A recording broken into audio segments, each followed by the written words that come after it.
오늘 본문의 말씀을 가지고 느헤미야의 기도라는 제목으로 함께 말씀 나누도록 하겠습니다. 옆에 있는 분들에게 오늘 이렇게 인사했으면 좋겠는데요. 기도하면 이루어 주십니다. 기도하면 이루어 주십니다. 여러분 그렇습니다. 하나님께서 기도하면 이루어 주십니다.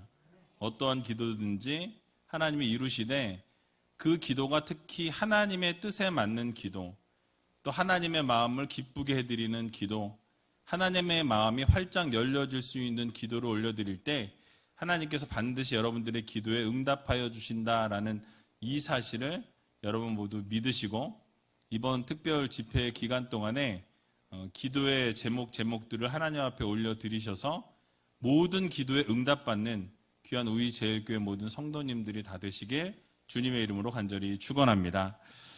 오늘 되게 저는 이제 부담이 많이 됐어요. 왜냐하면 혼자 5번의 설교를 준비해야 된다라는 게, 이게 설교를 준비하면 준비할수록 점점 어려운 것 같아요. 이게 머리가 나빠서 그런지 모르겠는데 이 설교를 준비할 때마다 너무 힘들어요. 그러니까 이거 한번 준비하면서 모든 걸 다 쏟아 놓다가 또 이렇게 잠깐 바람 쐬러 나갔다 다시 들어오면 또 이게 또 이거 해야 되는구나. 그리고 이거 한번 설교 끝나고 나면 또 앉아서 이거를 그냥 원로 목사님이 제일 부러워요. 그래서 이제 설교 한 달에 한 번씩 오후 예배 때만 한 번 하셔가지고 얼마나 부러운지 저도 그래서 빨리 은퇴를 했으면 좋겠다. 그래서 어쨌든 그런데 이번에는 그래도 이제 이 성전 리모델링에 대한 부분들을 또 같이 언급을 하고 50주년을 맞아서 그런 부분들을 이야기할 때 강사님을 모셔서 이야기하는 것보다는 담임 목사가 직접 말씀을 드리고 이런 환경과 상황 가운데 놓여 있는데 우리 함께 기도했으면 좋겠다라는 것들을 전했으면 하는 마음이 있어서 부담스럽지만 제가 섬겨야 되겠다라는 생각을 해보았습니다. 기도하는 중에 이 느헤미야의 이 기도와 또 이렇게 성벽을 재건하는 그런 모습을 살펴보면서 우리도 이렇게 하면 되겠다라는 생각이 들어서 그런 지혜를 주시고 마음을 주셔서 이렇게 이번에 준비를 하게 되었습니다. 사실 이번 특별 저녁 집회 동안에 부담이 상당히 있지만 이 말씀을 통해서 하나님께서 우리들에게 허락해 주시고자 하는 교훈이 과연 무엇인가를 같이 한번 깊이 깨닫는 시간이 되었으면 좋겠습니다. 제가 지난 시간들을 이제 설교를 준비하면서 돌아봤어요. 우리제일교회 오게 된 것이 2015년 9월 1일이거든요. 그래서 2015년 9월에 와서 지금 2022년이니까 거의 7년이죠. 6개월하고도 7개월이 6년하고 7개월 정도 지났는데 교회에 와서 시간들을 이렇게 쭉 제가 돌아봤어요. 설교 준비하면서 어땠나. 돌아보니까 참 행복했어요. 좋은 시간이었고 어저께 또 그 성경 퀴즈 대회 하면서 여러분 참석하신 분들 또 보신 분들은 알겠지만 참 즐거웠습니다. 그 시간들을 바라보면서 하나님이 얼마나 기뻐하실까. 이렇게 성경 퀴즈 대회를 열심히 준비한 이 성도님들의 모습을 본 이 담임 목사도 너무 기분이 좋은데 하나님께서는 얼마나 기뻐하실까를 생각하니까 너무 마음이 벅찬 거예요. 너무 기뻤어요. 그런데 이제 제가 이 시간들을 쭉 돌아보면서 참 좋고 행복한데 풀리지 않은 숙제가 하나 있었어요. 이번에 함께 좀 풀어봤으면 좋겠는데 겨울이 되면 발이 시려요. 이불을 덮고 예배를 드려도 새벽 기도 때 예배를 드리면 새벽 기도 참석하신 분들은 다 아시겠지만 이불을 발목까지 덮어도 추운 게 우리 우리제일교회 트레이드 마크입니다. 그래서 그냥 아무 생각 없이 예배를 드려 새벽에 오셨다가는 특히 겨울에 큰 코 다치는 곳이 바로 우리 교회예요. 이 문제를 처음에 오자마자 해결하고 싶었는데 마음처럼 잘 되지 않았습니다. 그래서 기도하던 중에 계속 넘어가다 보니까 올해를 넘기게 되면 계속 넘길 것 같은 거예요. 6년이 지나도 7년이 지나도 계속 이렇게 되면 안 되겠다. 특별히 50주년이라는 큰 의미를 이제 6월 달에 앞두고 있는데 올해만큼은 이걸 그냥 넘어가서는 안 되겠다라는 마음을 하나님이 주셨고요. 그래서 당회에 내놓았는데 장로님들께서도 다 동의해 주셨고 같은 마음이셨어요. 그래서 어렵지만 힘들지만 특히 뭐 아시는 것처럼 코로나로 2년이라는 시간 동안 어려운 시간을 보내고 있고 지금도 사실 어렵습니다. 근데 아시는 것처럼 우리 우이제일교회가 저력이 있죠. 사회복지관이 세워진 것도 IMF 때 세워졌다고 원로 목사님이 늘 자랑처럼 말씀하셨어요. 제일 어려울 때 교회는 바르게 세워진다고. 그래서 지금 코로나로 어렵고 힘들지만은 이 리모델링의 이 부분들을 올해 꼭 해결해야 되겠다라는 그런 마음을 하나님이 주셔서 함께 나누게 되었고요. 우리가 그런 마음을 함께 가지게 되면은 한 마음으로 교회를 함께 세워 나아가고 또 리모델링을 하는데 함께 동참할 수 있다라는 생각이 들어서 함께 이렇게 말씀을 나누기를 원합니다. 아시는 것처럼 최근에 교회 입구가 변화가 되었죠. 작년에 이 앞에 복지사역팀을 통해서 이렇게 아름답게 변화가 되었어요. 근데 그것을 시작으로 해서 의자가 새롭게 들어왔습니다. 또 사회복지관을 가보신 분들은 아시겠지만 모든 음향과 이 영상 방송 장비가 다 바뀌게 되었어요. 그래서 이제 목자헬퍼 세미나 때도 이제 방송을 그렇게 다 녹화해서 실시간으로 보내고 그 녹화 방송을 같이 볼 수 있도록 그렇게 지금 되었고, 또 우리 중고등부 학생들 또 우리 초등부에서도 이렇게 같이 똑같이 방송을 녹화해서 그렇게 함께 나누게 되었습니다. 또 복지관에 최근에 뭐 엘리베이터가 새로 들어왔고요. 또 복지관 이 옥상도 방수공사가 끝이 났어요.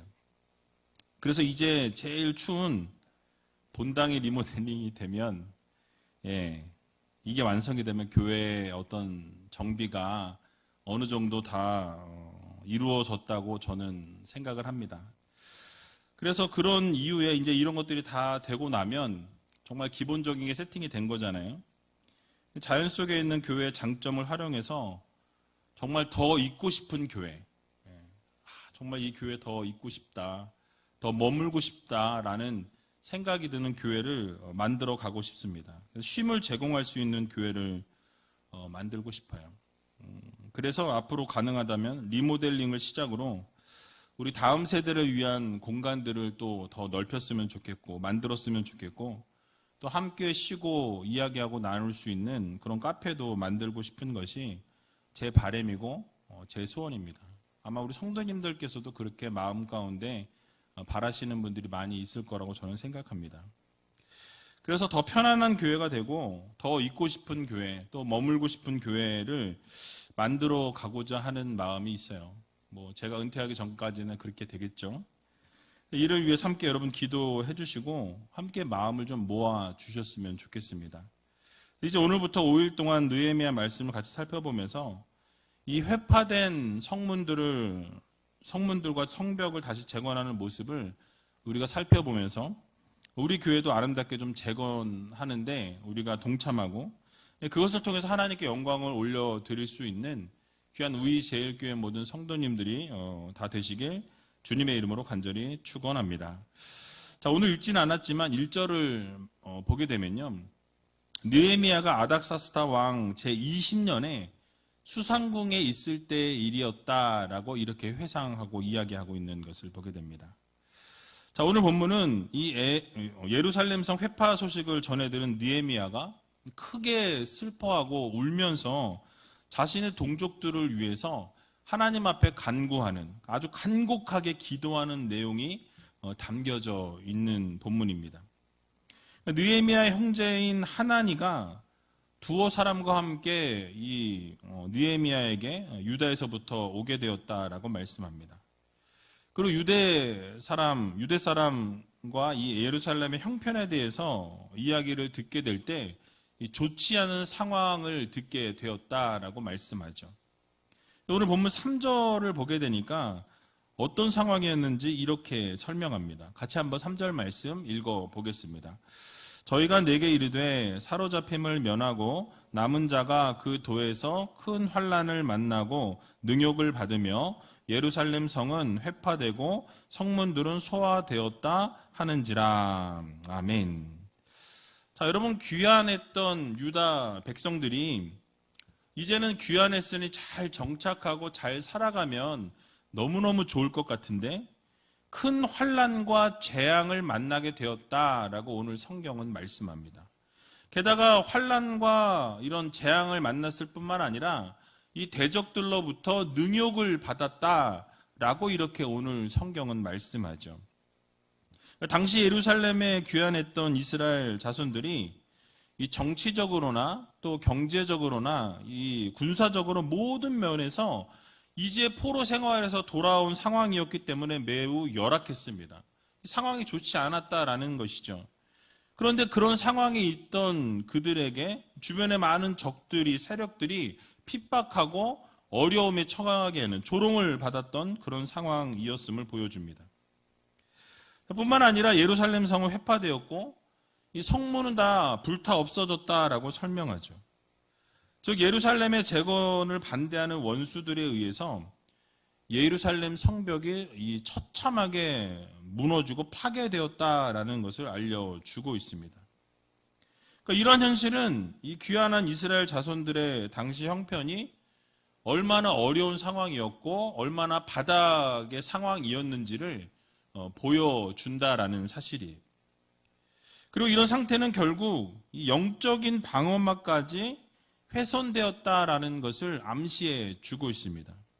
이게 무슨 말이냐면 이 이방인들이 침략을 하게 되었고 약탈을 받다 보니까 이 군사적인 측면과 경제적인 측면에서의 위기뿐만 아니라 이방인들이 계속해서 오고 가고 하다 보니 이방인들과의 어떤 통혼, 이 결혼이 또 지속이 되었다라는 거예요. 그러다 보니까 우상 숭배를 하게 되고 신앙적으로도 정말 믿음을 지켰던 자들이 이제는 우상을 숭배하는 그런 상황에 이르게 되었다. 그런 지경에 이르게 되었다라는, 그래서 이런 신앙적으로 상당히 이 모든 문제가 발생하게 되었다라는 것을 말씀하죠. 이런 위기에 빠져 있는 조국의 소식을 들었던 느헤미야가 어떠했겠습니까? 자신은 지금 왕궁에서 왕의 술을 따르고 술을 맡은 술관원장이 되어서 상당히 높은 지위에 있는 것이었습니다. 그런데 조국의 소식을 듣고 나니까 마음이 너무 아픈 거예요. 너무 슬픈 거예요. 너무 괴로운 겁니다. 하나님 앞에 그래서 간절히 간구하고 기도했다라고 오늘 본문은 말씀합니다. 자, 여기서 우리는 한 가지 생각해 보아야 될 부분이 있습니다. 이 성벽을 재건하고 수축할 때 대적들이 계속해서 공격하고 회방하는 것을 보게 됩니다. 이것을 통해서 우리는 지혜를 얻을 부분이 있어요. 바로 앞으로 계속 살펴보겠지만 이 어두움의 세력들은요, 계속해서 틈을 노리고 공격한다라는 사실이에요. 틈을 노리고 계속해서 이런 영적인 전쟁 가운데 우리를 밀어넣는다라는 사실이죠. 쉬지 않고 그들은 일을 한다라는 거예요. 여러분, 아담과 하와의 범죄로 인해서 인간들은 타락의 길을 걷게 되었습니다. 하나님과 멀어진 삶을 살아갈 수밖에 없게 되었고 하나님이 원하시지 않는 죄를 늘 저지르는 것이 인간의 모습이 되어버렸다라는 사실이에요. 그래서 성경은 우리가 예수 그리스도를 만나기 전에, 믿기 전에 불순종의 자녀들이었다라고 이렇게 설명하고 있습니다. 에베소서 2장 2절에서 3절에 나와 있는데요. 같이 한번 읽어보겠습니다. 그때 너희가 그 가운데서 행하여 이 세상 풍속을 쫓고 공중의 권세 잡은 자를 따랐으니 곧 지금 불순종의 아들들 가운데서 역사하는 영이라. 전에는 우리도 다 그 가운데서 우리 육체의 욕심을 따라 지내며 육체와 마음에 원하는 것을 하여 다른 이들과 같이 본질상 진노의 자녀이었더니. 아멘. 여러분, 뭐라고 말씀합니까? 우리가 본질상 진노의 자녀였다라고 말씀하죠. 하나님을 떠난 그런 사람들이었다라고 말씀합니다. 사단의 지배 아래 있는 사람들이었다라는 말씀이에요. 그러니까 이 세상에서는 계속 공격을 받고 지속적으로 어려움을 당할 수밖에 없는, 세상 공중 권세 잡은 이 사단의 권세가 지속적으로 공격하고 지속적으로 힘들게 하는 상황 가운데 놓일 수밖에 없고 노출된 상황 가운데 살아갈 수밖에 없는 그런 환경에 우리가 처해 있다라는 것을 우리들에게 말씀해 주고 있는 것입니다. 그래서 여러분 아시는 것처럼 사단은요, 우리만 공격한 것이 아니라 예수 그리스도께서 이 땅에 오실 때도 공격했어요. 주님을 핍박했습니다. 왜냐하면 예수님께서 이 땅에 오셔서 예수 그리스도의 복음을 증거하시고 하나님 나라가 선포되어질 때 하나님 나라가 세워지는 것을 누가 싫어하겠어요? 사단이 싫어할 수밖에 없는 것이죠. 사단이 그것을 방해하고 막기 위해서 지속적으로 주님을 핍박하고 공격했다라는 거죠. 그럼에도 불구하고 예수 그리스도의 이 복음이 어떻게 되어졌습니까? 땅에 뿌려지고 결국 그것이 심겨져서 하나님의 나라가 점점 확장되어져 나갔다라는 거예요. 그것을 확장되어지고 점점 아름답게 세워져 나가는 것을 이 사단이 막을 수 없었다라는 사실이죠.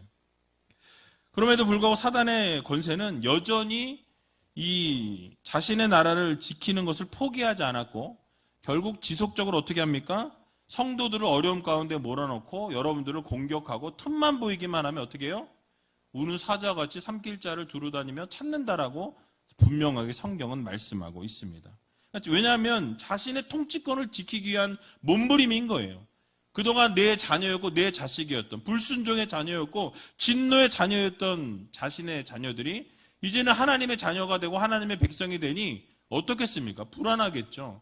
하나님의 나라 확장되어지니까 점점점 어떻게 됩니까? 자신의 입지들이 좁아지고 있다는 거예요. 그러니까 어떻게 됩니까? 계속해서 교회 공동체를 어렵게 하고 하나님을 믿는 하나님의 자녀들을 힘들게 한다는 거예요. 계속해서 방해하고 계속해서 지속적으로 쓰러뜨리고 넘어뜨리려고 한다는 것입니다. 그러니까 여러분, 이렇게 해서 계속해서 공격할지라도 하나님의 나라는 어떻게 됩니까? 확장이 되어진다는 거예요. 결국 계속해서 자신들의 그것을 통치권을 넓히려고 한다고 해도 하나님의 나라가 결국 승리하게 된다는 이 사실을 우리는 반드시 기억해야 할 것입니다. 그래서 여러분, 우리 교회 공동체를 위해서도 우리가 무엇인가 하려고 할 때, 지금 특별히 이렇게 리모델링이나 어떠한 뜻을 모으고자 할 때에도 반드시 반대하는 또는 공격하는 세력들이 저는 있을 거라고 생각합니다. 사실이 전혀 아님에도 불구하고 이 사단의 세력들은 뜻을 하나로 모으는 것을 방해할 거다라는 사실이에요. 어떤 방법이 될지는 알 수 없지만 교회 리모델링 역시 이 어둠의 세력들이 방해를 하게 될지 모른다라는 사실이에요. 근데 그럼에도 불구하고 우리가 잊지 말아야 될 것이 무엇입니까? 바로 우리가 하고자 하는 일이 막히거나 이 어려움에 봉착하거나 오늘 본문에 나오는 것처럼 이 큰 환난을 만나거나 능욕을 받는 일이 생기거나 모든 것이 불타 없어지는 또 무너지는 일이 생긴다 할지라도 그것이 바로 사단의 공격이고 사단의 방해이라는 이 사실을 우리는 꼭 기억해야 한다라는 사실이에요. 그래서 그것을 믿음으로 이겨내고 말씀과 기도로 이겨낼 수 있는 귀한 우이제일교회 모든 성도님들이 다 되시기 바랍니다. 그러므로 이 일을 위해서 우리는 준비하고 무장해야 돼요. 어둠의 세력들이 지속적으로 공격하고 어둠의 세력들이 방해하고 분명히 어려움 가운데 우리를 밀어 넣을 거라고 저는 확신합니다. 그러나 우리는 준비하면서 기도와 말씀으로 무장할 때 그 모든 어둠의 세력들의 공격으로부터 방어하고 이겨낼 수 있다라는 것을 또한 확신한다라는 거예요. 그래서 에베소서 6장 11절에서 13절에 보면 우리에게 이렇게 권면해 주시는 것을 보게 됩니다. 우리 같이 한번 읽어보도록 하겠습니다. 마귀의 계계를 능히 대적하기 위하여 하나님의 전신갑주를 입으라. 우리의 씨름은 혈과 육에 대한 것이 아니요 정사와 권세와 이 어두움의 세상 주관자들과 하늘에 있는 악의 영들에게 대함이라. 그러므로 하나님의 전신갑주를 취하라. 이는 악한 날에 너희가 능히 대적하고 모든 일을 행한 후에 서기 위함이라. 아멘. 여러분, 무엇이라고 말씀합니까? 이 세상의 모든 싸움은 혈과 육에 대한 싸움이 아니라고 말씀해요. 그럼 여러분, 무엇에 대한 싸움입니까? 악한 영들, 세상 권세 잡은 자들과의 영적 전쟁이라는 것을 우리들에게 교훈해주고 있는 말씀이죠. 그래서 하늘에 있는 악한 영들에게 대함이라고 오늘 본문은 말씀합니다. 그러니까 어떻습니까? 뭐가 중요하겠어요? 여러분, 영성이 중요한 거예요. 우리가 어떤 육적으로 건강한 것도 물론 필요하지만 영적으로 깨어있고 영적으로 준비되는 것이 너무너무 중요하다라는 거예요. 특별히 이런 큰 일을 앞두고서는 어둠의 세력들이 지속적으로 공격하고 지속적으로 방해하기 때문에 이런 때일수록 어떻게 됩니까? 더 하나님 앞에 매달리고 하나님 앞에 더 기도하고 영적으로 무장하고 준비해서 영적인 전쟁에서 승리해야 한다라는 것을 우리는 반드시 기억해야 할 것입니다. 그래서 여러분, 우리들에게 무엇을 요구합니까? 하나님의 전신갑주를 입으라고 말씀하죠. 그래서 진리의 허리띠를 띠고 의의 흉배를 붙이고 평안의 복음의 신을 신고 믿음의 방패를 들라고 말씀하고 있어요. 그래서 구원의 투구를 쓰고 성령의 검, 하나님의 말씀을 들고 일어서라고 말씀합니다. 여러분, 우리의 힘으로 할 수 없어요. 우리의 능력으로 불가능합니다. 그러나 하나님의 말씀을 들고 성령의 검을 들고 나갈 때 하나님께서 그 어둠의 세력과의 전쟁 가운데서 승리케 하여 주신다라는 이 사실을 여러분들 모두 믿으시기 바랍니다. 그래서 우리가 이 머리서부터 발끝까지 이 성령으로 뒤집어 써야 돼요. 그래서 하나님께서 주시는 그 힘과 능력으로 이 모든 것을 감당하고 이겨내겠노라고 결단하고 다짐하고, 우리의 마음으로만 다짐하는 것이 아니라 정말 성령님께서 함께하여 주시고 정말 구원의 투구를 쓰고 믿음의 방패를 들고 정말 하나님의 말씀을 들고 나아가는 그런 성도들이 되어야 한다라는 사실이에요. 그래서 우리가 기도와 말씀과 믿음으로 무장하고 그렇게 전진해 나갈 때 어둠의 세력들과 전쟁 가운데서 우리가 승리하게 된다라는 이 사실을 여러분들 모두 기억하시기 바랍니다. 여러분, 그래서 우리는요, 믿음으로 맞서 싸워야 돼요. 우리의 힘으로는 이길 수 없어요. 우리가 강한 것 같으나 우리는 한없이 연약한 존재입니다. 사단의 권세가 우리를 공격하면 우리의 힘으로 막아낼 수 있는 재간이 없어요. 그러나 하나님께서 주시는 말씀, 하나님께서 주시는 은혜, 그 믿음을 가지고 나아가면, 그 믿음의 방패를 들고 나가면 우리가 이길 수 있다라는 사실이에요. 그래서 여러분, 지속적으로 우리를 어렵게 하고 지속적으로 힘든 상황 가운데 몰아넣고 방해할지라도 여러분, 우리는 어떻게 해야 합니까? 그것을 이겨내야 한다라는 거예요. 무엇으로? 기도와 말씀으로. 하나님이 주시는 말씀으로 그것을 이겨내야 한다라는 거예요. 우리의 힘으로는 할 수 없습니다. 그러나 무엇으로? 하나님이 주시는 힘과 능력으로 가능하다라는 것을 여러분들 모두 마음 깊이 새기시기 바랍니다. 그래서 여러분, 어둠의 세력들은요, 계속해서 그래도 공격해요. 왜요? 하나님의 나라가 확장되는 것을 방해해야 되니까, 막기 위해서 그렇습니다. 여러분, 특별히 하나님의 나라가 이제 완성이 될 즈음, 정말 이제 거의 다 완성이 되어지면 어떻게 되어집니까? 어둠의 권세는 이제 하나님께서 완전히 다 멸하시겠다라고 말씀하셨어요. 그럼 어떻게 되겠습니까? 자기 자신들도 멸망받을 것을 알기 때문에 그 멸망받기 전에 어떻게 하겠습니까? 죄송해요. 지랄하겠죠. 가만히 안 있습니다. 아주 몸부림을 치고 끝까지 붙들고 절대 놓치지 않겠다고. 내가 이 점찍은 이 어둠의 자식, 내가 끝까지 내 자식으로 데려가겠다. 그렇게 해서 어떻게든 하나님의 자녀가 되지 못하도록, 하나님의 권속들이 되지 못하도록, 하나님의 백성으로 살아가지 못하도록 유혹하고 핍박하고 공격해서 쓰러뜨리고 넘어뜨린다라는 사실이에요. 최후의 발악을 어둠의 세력들이 할 수밖에 없다라는 사실입니다. 그러므로 교회와 성도들은 이런 사실을 분명하게 알고 우리는 지혜롭게 대처해야 합니다. 이 고난의 때를 믿음과 인내로 우리가 극복하면서 하나님 나라 확장을 위해서 힘써 나가야 한다라는 사실이에요. 그래서 여러분, 슬기로운 다섯 처녀처럼 우리가 등불을 준비하고 또 기름을 준비하여서 신랑 대신 예수님께서 오시는 그날까지 어떻게 해야 합니까? 우리가 잘 믿음으로 지켜내고 잘 기다리고 준비해야 한다라는 거예요. 각자의 자리에서 흔들림이 없이 어떠한 공격과 방해가 있을지라도 우리는 그 자리를 굳건하게 지키고 어떠한 유혹이 있어도 흔들리거나 넘어지지 않고 끝까지 믿음으로 승리할 수 있는 저와 여러분들이 다 되시기 바랍니다. 여러분, 점점 시대가 악해지고 어려워집니다. 힘든 일들이 점점 많아지고요. 이 코로나와 같은 바이러스 앞으로 더 어마어마한 것이 올 거라고 저는 생각합니다. 이것이 끝이 아니라고 생각해요. 점점 더 강해질 것입니다. 이런 상황 가운데서도 믿음을 지키지 못한다면 앞으로 우리가 믿음을 더 지키지 못한다라는 거예요.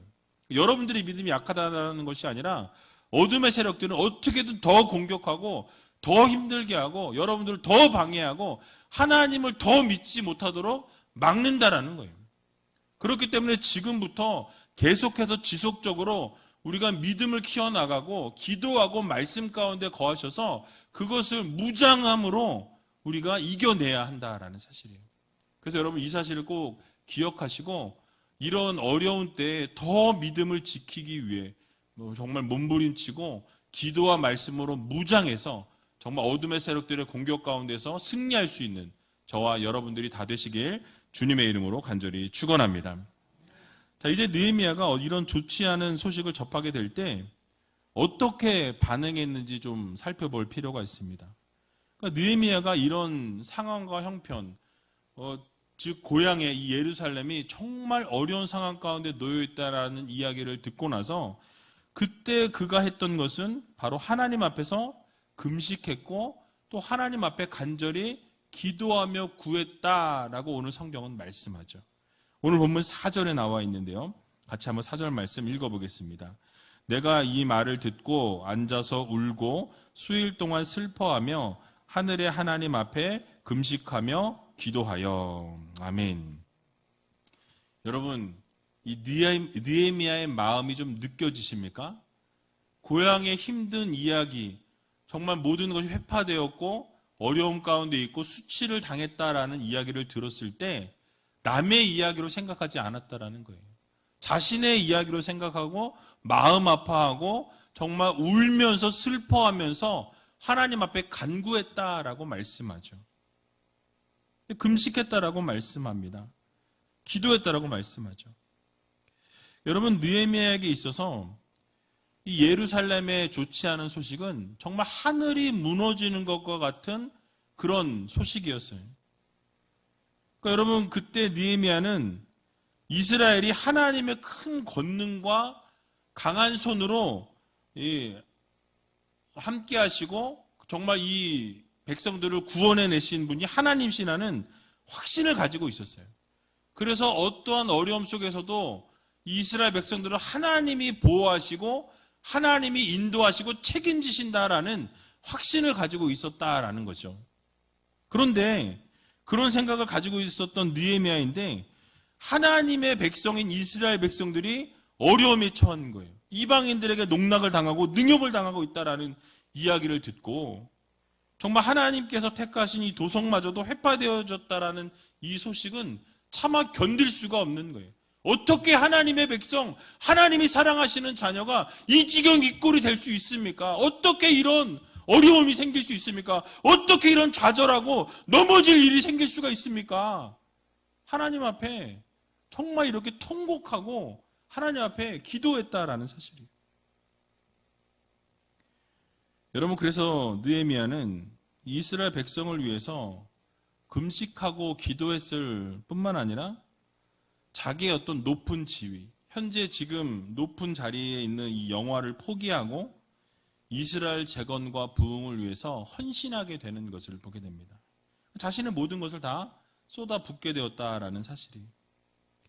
여러분, 어쩌면 여러분이 만약에 느헤미야였다면 여러분 어떻게 하시겠습니까? 내가 지금 그래도 어떻게 보면 오늘날로 말하면 왕을 보좌하는 장관이에요. 그죠?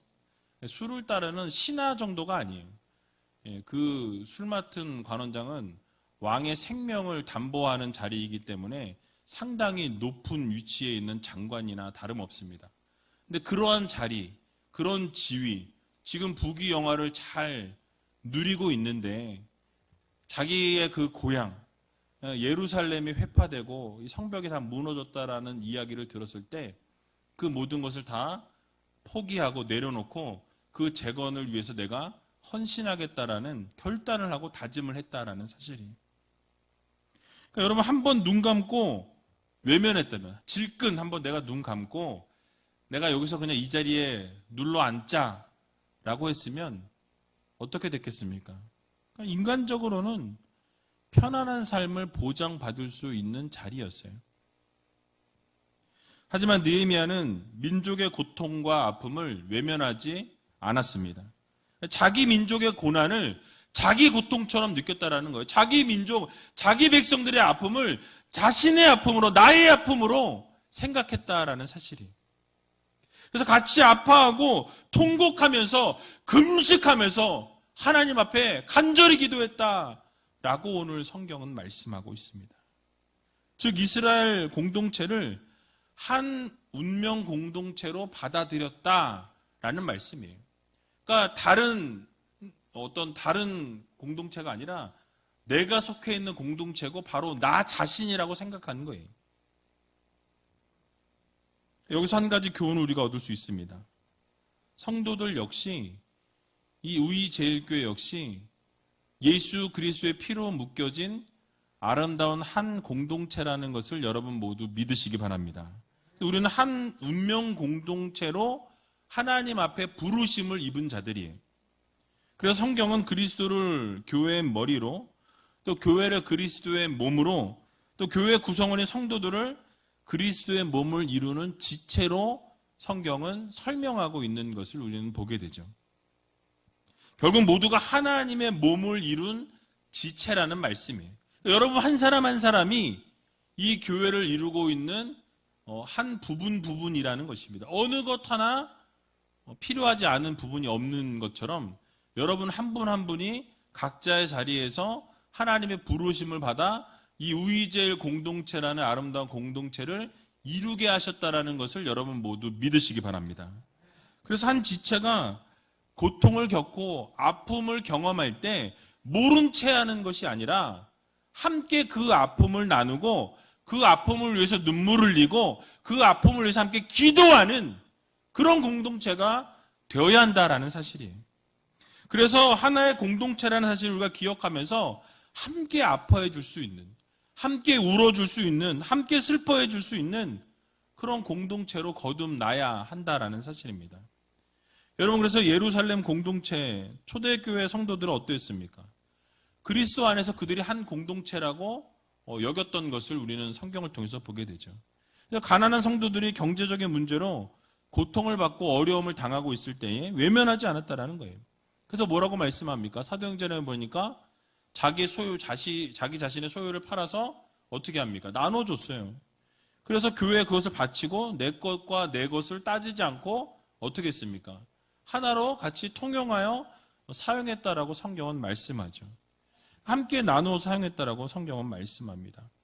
또 안디옥 교회나 이 마게도냐 교회 등 역시 예루살렘 교회가 어려움 가운데 있을 때, 가뭄으로 또 여러 가지 경제적 어려움으로 고통당하고 있을 때 자기 자신들도 어렵고 힘들었지만 어려움 가운데 있었지만 그럼에도 불구하고 어떻게 했습니까?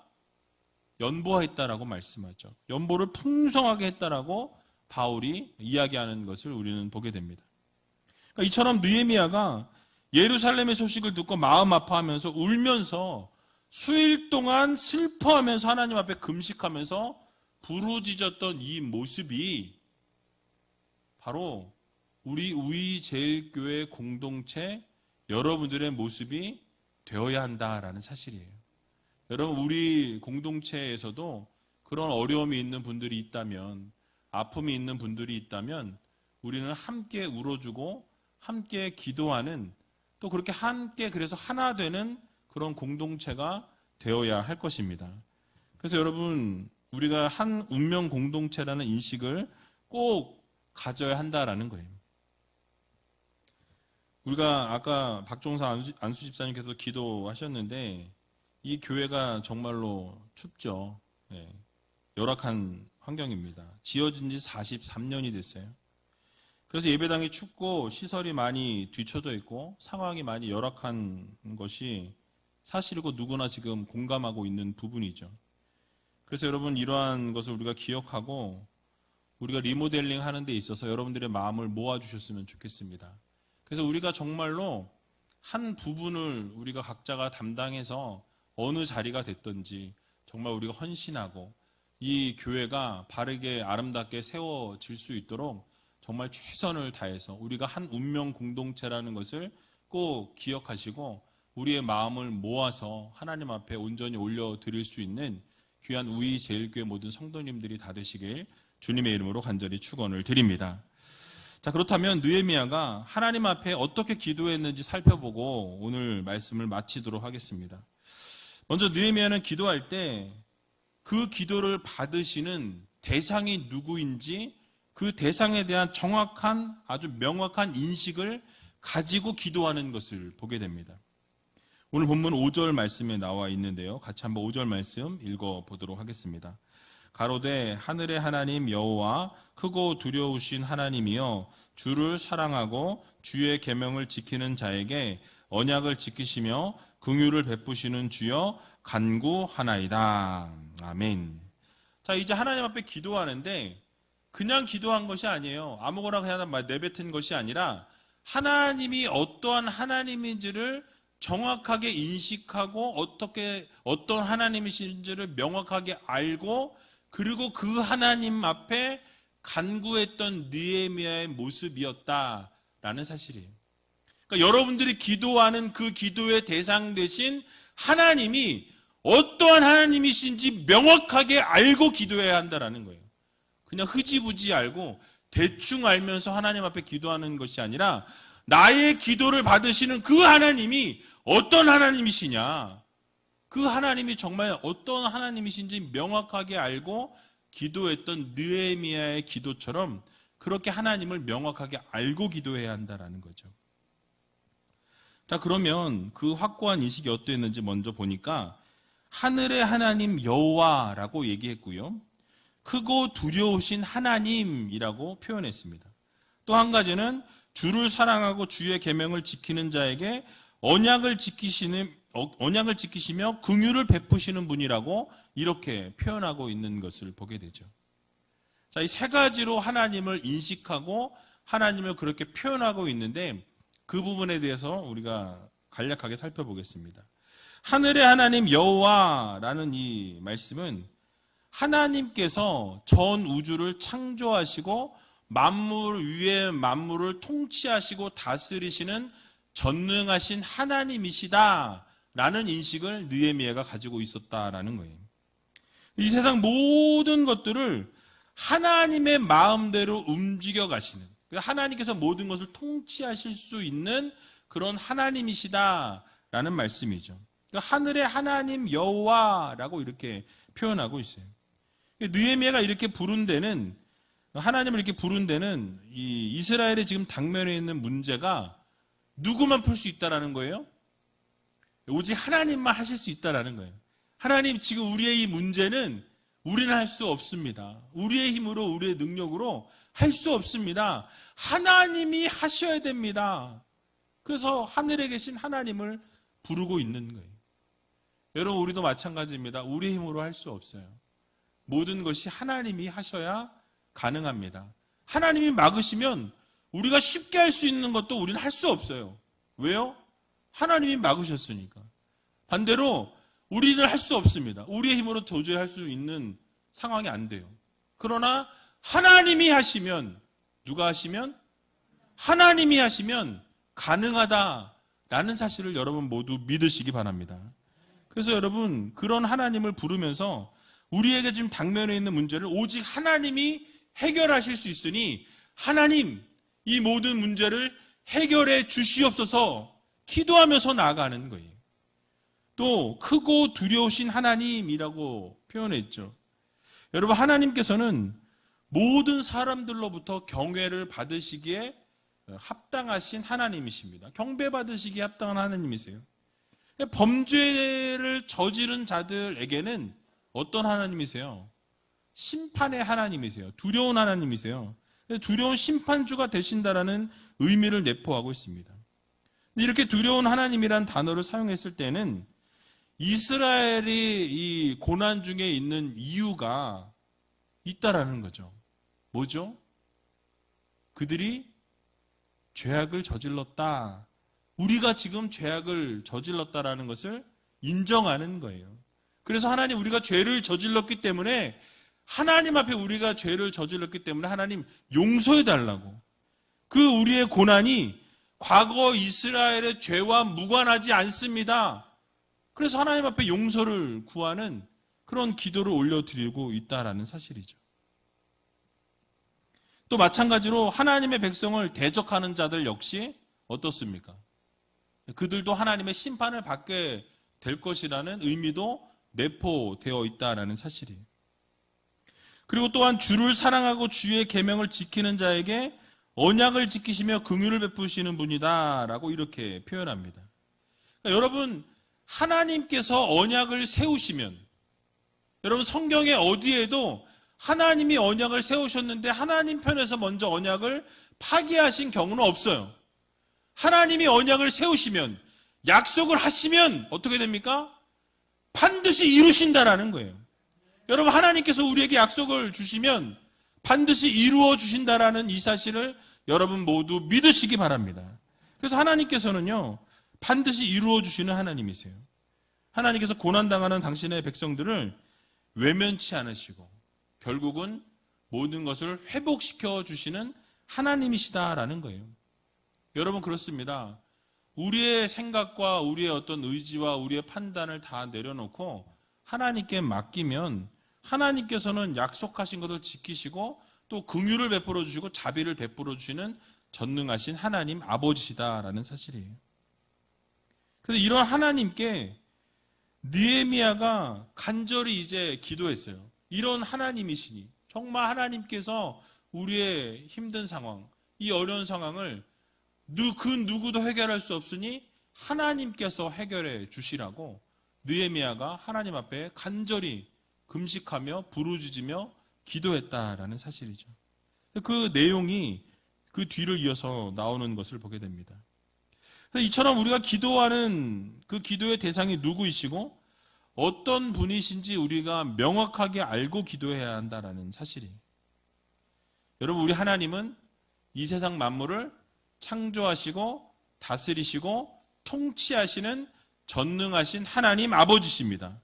그리고 그 하나님께서는 공의의 하나님이시자 사랑의 하나님이시라는 거예요. 그래서 범죄한 자들에게는 심판주가 되시지만은 하나님의 말씀에 순종하고 하나님 앞에 회개하고 돌이키는 자들에게는 긍휼과 자비를 베풀어 주시는 사랑의 하나님이라는 사실을 여러분 모두 믿으시기 바랍니다. 그리고 약속하시는 것은 어떻게 하십니까? 반드시 이루어 주시는 하나님이세요. 그래서 여러분들이 지금 기도하고 있는 기도의 제목들, 오늘 이 밤에 이 자리에서 하나님 앞에 쏟아 놓음을 통해서 최선을 다해서 하나님 앞에 기도할 때 그 전능하신 하나님께서 그 기도를 들으시고 여러분들을 긍휼히 여기시고 불쌍히 여기셔서 그 모든 기도에 응답하여 주신다라는 이 사실을 여러분 모두 믿으시고 오늘 우리 다 같이 기도의 응답을 받고 돌아갈 수 있는 우리 제일교회 모든 성도님들이 다 되시길 주님의 이름으로 간절히 축원합니다. 이제 마지막으로 이 느헤미야가 기도할 때 이 자신들의 잘못을 하나님 앞에 자복하고 회개하는 기도를 올려드리는 것을 보게 되죠. 오늘 본문 6절과 7절에 나와 있는데요. 같이 한번 읽어보도록 하겠습니다. 이제 종이 주의 종 이스라엘 자손을 위하여 주야로 기도하오며 이스라엘 자손의 주 앞에 범죄함을 자복하오니 주는 귀를 기울이시며 눈을 여시사 종의 기도를 들으시옵소서. 나와 나의 아비 집이 범죄하여 주를 향하여 심히 악을 행하여 주의 종 모세에게 주께서 명하신 계명과 율례와 규례를 지키지 아니하였나이다. 아멘. 여러분, 지금 느헤미야가 뭘 고백하고 있습니까? 자기 자신뿐만 아니라 조상들의, 모든 이스라엘 백성들의 죄악에 대해서 말씀하죠. 하나님께서 주신 율례와 규례와 명령과 법도를 어떻게 했다? 지키지 않았다. 따르지 않았다. 그 말씀대로 순종하지 않았기에 우리가 지금 이런 고통과 이런 어려움을 지금 당하고 있습니다. 라고 자복하고 통회하고 하나님 앞에 열정적으로 기도하는 모습을 보여주고 있다는 사실이에요. 그러니까 우연한 일로 여기지 않았습니다. 자신이 처해 있는 위기, 자기 이스라엘 민족이 처해 있는 위기는 우연한 일이 아니라 그 이전에 하나님 앞에서 범죄했던 우리의 모습, 하나님 앞에서 해서는 안 될 일들을 저질렀던 우리의 모습 때문에 지금 우리가 이 고통을 당하고 이 어려움을 당하고 있습니다. 라고 지금 느헤미야가 하나님 앞에 기도하고 있다라는 사실이에요. 그러니까 그 위기의 원인이 어디에 있다? 죄에 있다. 우리의 죄 때문에 결국 우리가 고통을 당하게 되고 어려움을 당하게 되었다라고 하나님 앞에 기도하고 있는 것이죠. 여러분, 하나님께서 당신의 백성들을 징계하시는 가장 큰 이유는 그 죄에 대해서 대가를 치르게 하고자 하심이 아니에요. 하나님께서 사랑하시는 백성들을 징계하시는 이유는 여러분 그 징계를 통해서 돌아오게 하시려고, 다시 하나님의 그 사랑을 깨닫게 하시려고, 내가 너를 여전히 사랑한다. 근데 왜 그걸 깨닫지 못하느냐? 그것을 깨닫게 하게 하시기 위해서, 알게 하시기 위해서 징계하신다는 거예요. 그러니까 징계의 그 목적이 결국은 자신들의 허물을 인정하고 자신들의 잘못을 고백하고 회개하고 돌이키기만 하면 어떻게 하십니까? 긍휼의 하나님이신 거예요. 자비의 하나님이신 거예요. 사랑의 하나님이신 겁니다. 그래서 그것을 돌이키고 회개할 때 하나님께서 그 모든 것을 기억지도 않으신다고 말씀하세요. 동해에서 서가 먼 것처럼 그 죄가를 멀리 하시겠다라고 명확하게 말씀하시는 것을 우리는 보게 되는 것입니다. 그러므로 성도들은 하나님의 징계로 우리가 위기를 만났다라는 생각이 들 때에 여러분 가장 먼저 해야 될 것이 그럼 무엇이겠습니까? 바로 우리가 잘못한 죄악을 하나님 앞에 회개하는 거예요. 느헤미야가 자기 자신의 죄뿐만 아니라 이스라엘 모든 죄들, 그리고 그 모든 이스라엘 백성들 전에 있었던 하나님의 말씀을 듣지 않았던 이스라엘 그 죄악들까지도 하나님 앞에 고백하고 회개하면서 돌이키고자 하는 모습을 보여주었다라는 사실이에요. 그러니까 여러분, 죄를 낱낱이 하나님 앞에 자백하고 우리의 죄를 고백하게 될 때 그 문제의 실타래는 풀려지게 되어 있다라는 사실이에요. 여러분, 혹시 여러분 이 자리에 앉아 계신 분들 가운데 문제가 있으시고 고난이 있으시고 어려움이 있다면 여러분 혹시 여러분의 문제가 그 문제의 원인이 나의 죄로부터 또는 우리 가정의 죄로부터 시작된 것은 아닌가 돌아볼 필요가 있다라는 거예요. 우리가 죄를 자복하지 않고 하나님께 용서를 구하지 않거나 은혜를 베풀어 달라고 구하지 않게 될 때 절대로 하나님의 은혜가 임할 수 없다라는 거예요. 그래서 여러분, 위기 가운데 계신 성도님들이 계시다면 그 위기가 오게 된 이유를 한번 돌아보시기 바랍니다. 만약에 하나님의 징계에 의한 것이라면 분명히 말씀드린 것처럼 여러분들을 때리기 위해서 징계하시는 것이 아니에요. 여러분들을 힘들게 하시려고 징계하시는 것이 아니라 돌이키게 하시려고, 돌아오게 하시려고 징계하시는, 사랑의 매를 드시는 거라고 생각하시기 바랍니다. 그래서 여러분 시편 32편 5절에 보니까 이렇게 말씀하고 있어요. 같이 한번 시편 32편 5절 읽어보겠습니다. 내가 이르기를 내 허물을 여호와께 자복하리라 하고 주께 내 죄를 아뢰고 내 죄악을 숨기지 아니하였더니 곧 주께서 내 죄의 악을 사하셨나이다. 아멘. 여러분 뭐라고 말씀합니까?